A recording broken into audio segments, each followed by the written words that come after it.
Hello again. As we are coming closer to the end of this year, I want to make a list, and I'll probably not be making any new purchases until next year.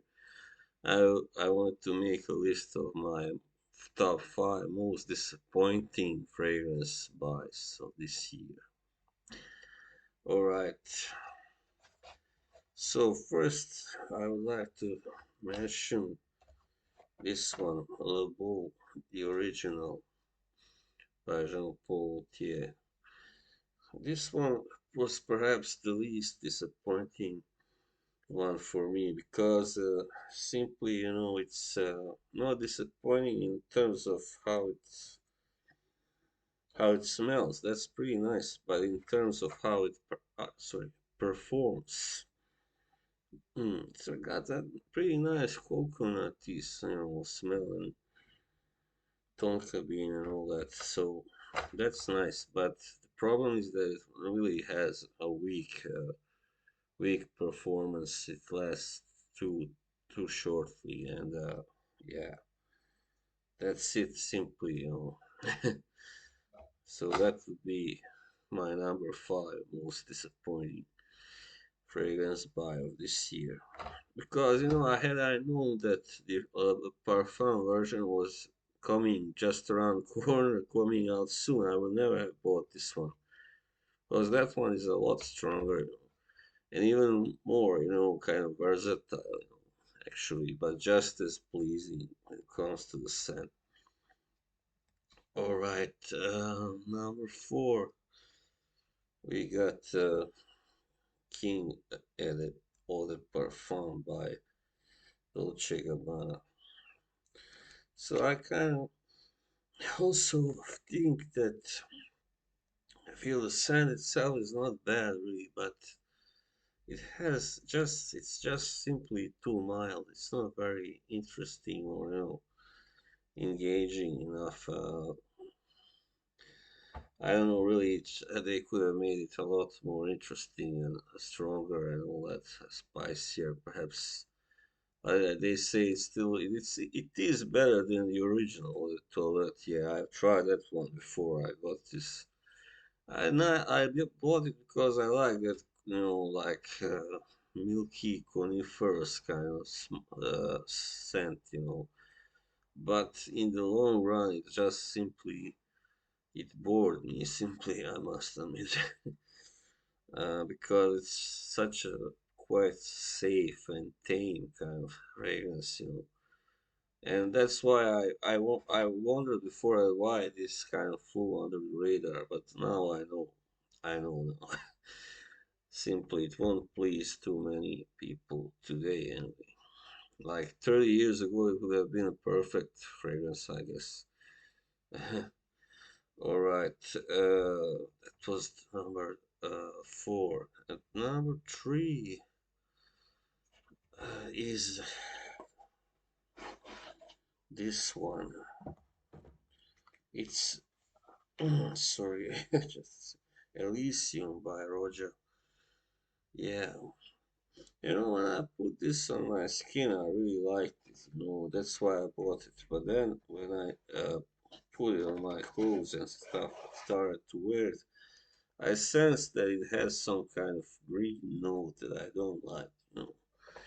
So, and it's kind of too salty because it's supposed to be like a summery, like ocean inspired type fragrance, I guess, even though it's called Elysium, it doesn't have much to do with the sea, but still, it's kind of meant as a scent that you use when you go to the beach or stuff like that, to the seaside, yeah. Yeah, so Elysium is kind of, just alright, I guess, for me to wear, but it doesn't really please me, really. I mean, because it's that got that kind of note, green. I think it's the watermelon that does it, actually, yeah. I'm not really crazy about that. I like eating watermelon, but not really smelling it in a fragrance, no, not particularly. Alright, at number 2, This one, this baby that I just reviewed. Yeah. Uh, so this kind of fragrance, Journeyman, is simply kind of too, out there for me, too niche, too unusual, too spicy even. I guess I didn't add that no Sichuan pepper just didn't do the trick for me. The rest is not so bad, but it's that kind of pepper, that makes it kind of just too weird, too spicy for me to really enjoy it. Otherwise, as I said, it's not that bad, but I had so many expectations to it. That's the problem. That I was really disappointed because it didn't match my expectations simply. And for being an Amouage product that costs as much as it does, you know what I want to say. Simply not good enough for me. And finally, at number one, this is something that I got because mostly I wanted something else by that company, but they didn't have it. They were sold out in that store, so they gave me a really good deal on this. It's Armani Code. Yeah, Armani Code simply is something that I don't really enjoy because it's got that sort of I don't know, some sort of shoe polish vibe, I would call it almost. Yeah, it's just that I don't think that it's particularly good, simply simple as that. And when something is called Armani code, you kind of expect more from it. I know that most reviewers say that Armani, the one to get here, is the absolute version. So, but I didn't know that back then, and I couldn't find it also at that store either. So that was a bummer. But yeah, anyway, I'm happy I didn't get the big bottle anyway. And this design, I just am not fan of either. Looks like something that a woman would wear in her purse. Like cosmetics purse.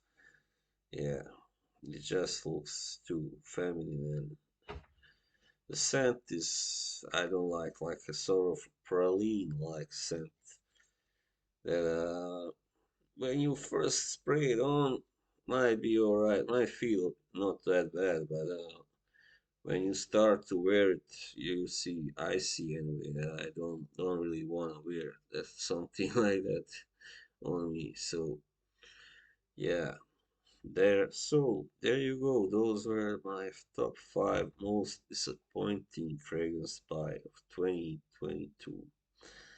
So in future, I hope I will avoid these mistakes. As I said, anyway, the first two are really not bad when it comes to the scent, the smell, but they are either don't last very long or, have a kind of, not very interesting kind of vibe. All right, see you around. Bye bye.